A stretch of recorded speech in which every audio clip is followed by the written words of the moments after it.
Hi everyone and welcome back to my channel. My name's Sophie and this channel is chronicling my journey of living my best life with multiple chronic health conditions. Today I wanted to talk about what's coming up in 2024. Personally, medically, all the things. I will say I did have some medical goals for 2023 and all of them were met. I had tests that I wanted run. I wanted the carotid ultrasound, which was done. I have fibromuscular dysplasia. I wanted the invasive cardiopulmonary exercise test, that was done. And I wanted a VQ scan, which was also done. So really, really awesome. I managed to get all that done. I don't have anything like that for 2024. I really just want doctors to do something. And sort of try to figure out what's going on so we can hopefully stop getting worse. But that's a lofty goal.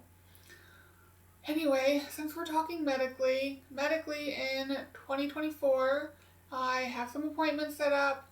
In February, I have a virtual appointment with my Cleveland Clinic interventional pulmonologist. I'm not sure why, but I am going to ask him about CPAP or BiPAP. He's mentioned it a lot. I've asked him to order it because I do not have sleep apnea, so I do not qualify to get it that way. But if he thinks it would help, I am more than willing to pay for it. And then when I go to Cleveland Clinic, which I'll talk about in a minute, we can do a bronchoscopy and sort of titrate the pressures while I'm there. So that's going to be the game plan there. Maybe that's a medical goal for 2024. I don't know. Cleveland Clinic has turned into a whole thing. I did not want it to be a thing. I want it to be done with doctors in general, but it is now a thing. So Cleveland Clinic is May 2024. I was originally just going to see the rheumatologist who is familiar with Ehlers-Danlos syndrome, even though genetics says I don't meet the qualifications. We'll see what the specialist says. And then it was, they're going to do a right heart cath, so that is also scheduled for when I go in May. Then when I had the cardiologist appointment, he said he wanted to see me when I come up and get an echocardiogram, EKG, and blood work. Currently, they have that scheduled for June.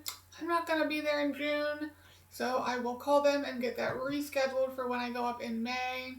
And then, as I said, with the interventional pulmonologist, if he will do the bronchoscopy to titrate a CPAP or BiPAP, that would be good as well. But yeah, what I thought was only going to be a short trip turned into basically possibly a week-long trip. But that's okay because the timing is good. On a personal planning level, I do have some trips planned or in the process of being planned for 2024 and just some other fun stuff. I am going to a concert on February 13th. I have a meet and greet with Disturbed.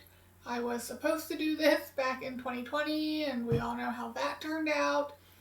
So I'm looking forward to that finally. And it's local, which is good. I don't have to travel, stay in a hotel or any of that. And then I am hoping to use my timeshare this coming year, as I've said before. And the trips I want to do are Tennessee to Pigeon Forge and Gatlinburg. My timeshare has locations in both places. So I'm looking to do that end of April, beginning of May. When I was researching, it said that was the best time of year to go. Then, of course, I talked about Cleveland Clinic at the end of May.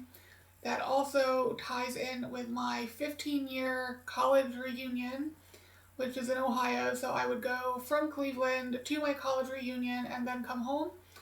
And that works out well. I did time the Cleveland Clinic original rheumatologist appointment with that in mind, that I could just go from one to the other. I just wasn't expecting Cleveland Clinic to be a thing. I thought I would have more free time in Ohio, around where I used to live, and stuff like that, but we'll see. My other hopeful timeshare trip will be in October-ish, and that will be in Branson, Missouri. And my timeshare has a location there. It's supposed to be really, really pretty in the fall. I hope I'm able to make it. It will be interesting just because the past few times I've had like a stretch of days off from work, I've basically not been functional. I don't take the modafinil when I'm off from work, and I end up sleeping, 12 hours a day or so, which is annoying. And even when I'm awake, I'm not always functional. I'm very fatigued and whatnot. But there's always sort of been something else going on, like this past week, when I had off over the Christmas holiday, I was trying to titrate my new diuretic. So we'll see. Those are my hopes for 2024. Maybe there'll be some more concerts. Maybe there'll be some more day trips like I did last year, like 4th of July or the Cherry Blossom Festival in DC. I don't know. I'm considering it. Well, we'll really just have to see what finances look like and stuff like that. If I am unable to be functional, I will be getting rid of the timeshare. So then that will free up some money moving forward because I won't have to pay for the maintenance fees, which are quite expensive. But yeah, so that is the plan for 2024. I can't believe this is the last 2023 video. The year just flew by. So the next video will sort of be my word of the year and sort of personal focus and goals for the year. Things I want to work on, not resolutions per se, but just improvements I want to make if my health allows. Always have to have that caveat. But yeah, we'll see what 2024 brings. I hope you guys are having a good day whenever it is you are seeing this, and I will see you guys in the next one. Bye, guys.